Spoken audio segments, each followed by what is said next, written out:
Meanwhile, Marvin Harrison says, nah, I ain't doing your combine. I ain't doing your pro day. I'm standing on my business that has already been handled and put on film at The Ohio State University. Marvin is such a chip off the old block. I love it.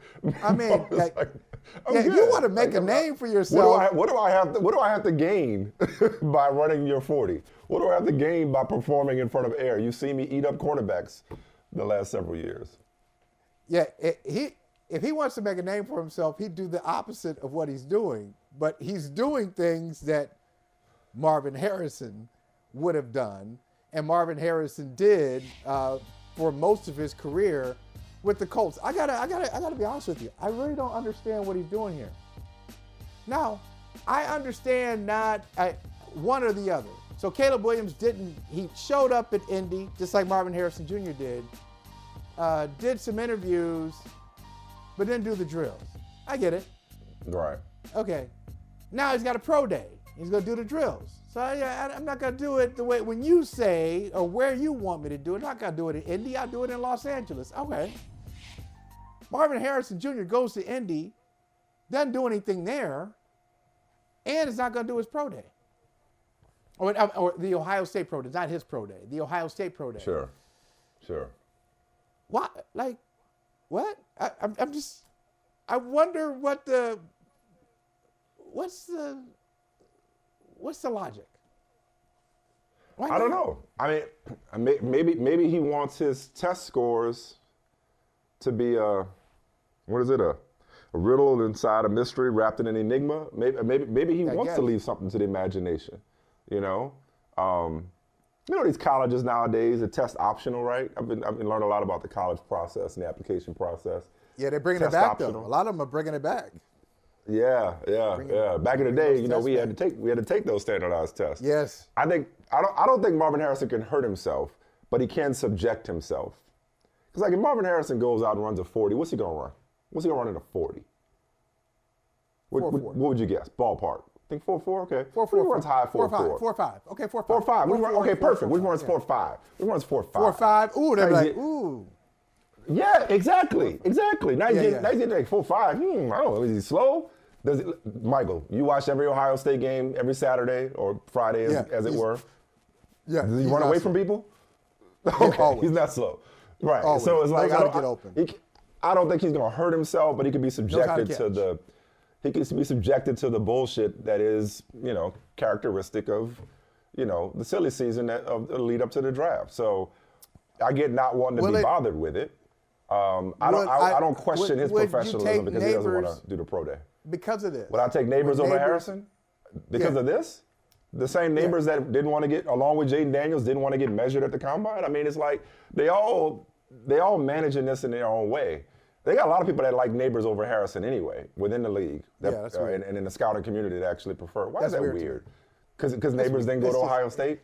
Why is that I'm weird? just saying, no, it's just strange. Didn't go to Ohio State? Look, dude. Okay, Why is that strange? this is what I want to know. So, if you're a scout, so you are a broadcaster, whether you like it or not. You're a broadcaster, Michael Smith. You're a media person, and you're a media person in March, and you're a media person in June, and you're a media person in December. We are a national organization. This is a full-time job. So where was this? Where was this during the season? Malik Neighbors? If it was there, if there is, when he was tearing up the SEC. It was there. Where? Who do you think Jaden Daniels was throwing to? He wasn't throwing it to himself. No, I didn't hear this. Him and Brian Thomas. Oh, Neighbors is the best. The people said Neighbors the best wide receiver in the country during the season. Really? People said he got robbed from winning the Biletnikoff. He should have won the Biletnikoff. Outside of Baton Rouge? And not Marvin Harrison. Outside of home team? Outside of your state? That sounds real, you know what? That sounds real elitist coming from an Ohio guy. That sounds real elitist and real like you're talking down your nose at me, like outside of Baton Rouge, like getting like fake Cajun accent on it, like we don't know football in the booth. I wasn't trying to do that. Like, that's what I was picking up. That's what it was giving. It was giving condescension. I don't even know how to do it. I don't even know how to do a fake one. Like no, like people been peeping games on Malik Neighbors. It's a matter of preference. He's great. Matter of preference. They had two great receivers in Neighbors and Thomas, and all year long. Here we go. They had two great receivers. And a Heisman Trophy winning quarterback, right? You about to do the thing where you say that Neighbors ain't as good because he had Thomas on the other side and he had Jaden Daniels, whereas Marvin Harrison Jr. was subjected to Kyle McCord. I'm saying they're both good. Oh, okay. I'm saying they're both. All three of them. Yeah. All three of them are good. Oh, shame on you, Chris Sims. Anyway, I'm saying all three of those guys: Neighbors, Thomas, and Jaden Daniels, who's going to the Bears. But all those guys are great players. But I just don't remember anybody saying Neighbors and Thomas. Oh, so now Thomas is better. He's the junior. He's the better junior.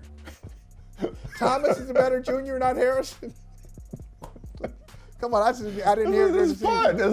This is fun. Well, because, guys haven't had time to really get into the film, Okay. That's why I say process. It's a full-time job. Is playing out. It's a full-time job. You're a scout.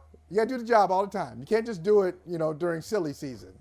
You got to be a scout. No, December, but you're getting more information. You're looking closer at the film. You're talking to people. You're talking to it's different. Combine. You're getting more test results and whatnot. Speaking of the combine, again, Marvin Harrison, it's like, he doesn't run, or the pro day, if he doesn't run a 4.5, then people are questioning him. Whereas it's like, you got guys that were training for the 40.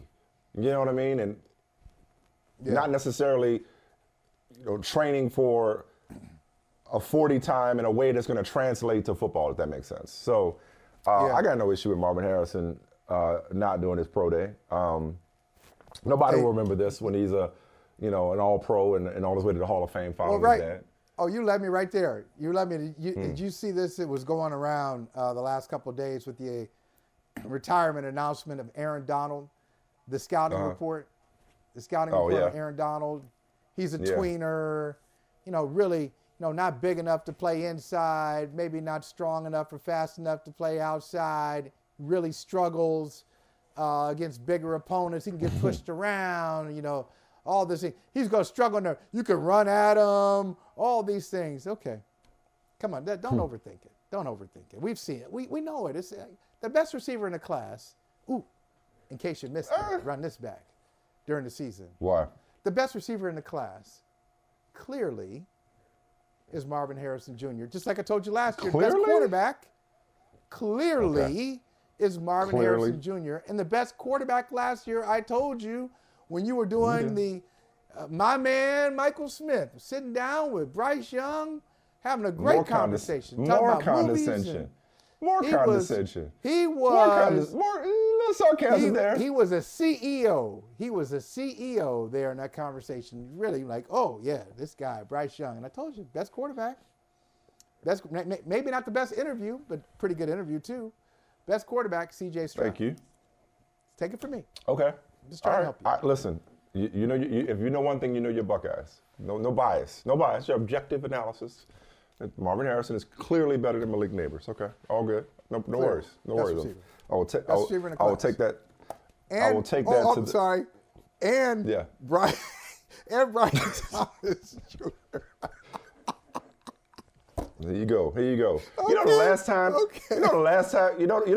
time you did this? Last time you went down this road of making a mistake, talking shit about an LSU receiver. You remember the last guy you did this with? Remember the guy that you didn't think should be the fifth pick? Remember the guy that you didn't think could catch because of the preseason? Remember that, Michael? I told you the story, too. Okay. I told you the story. Like, I was going off on Jamar Chase, and then when I was assigned to the Bengals, the Super Bowl, they're out at UCLA, and I'm walking around the field just looking for players to talk to, and I see a guy say, oh, what linebacker is that? I don't know that guy. And I went closer, and it was Jamar Chase. I'm like, dude, if I had never seen this dude in person, I never would have clowned. I never would have doubted anything.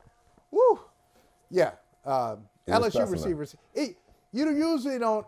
There's no cottage industry that exists of making fun of LSU wide receivers because it's not good. Conversely, it's smart business to take one. Same as Ohio State.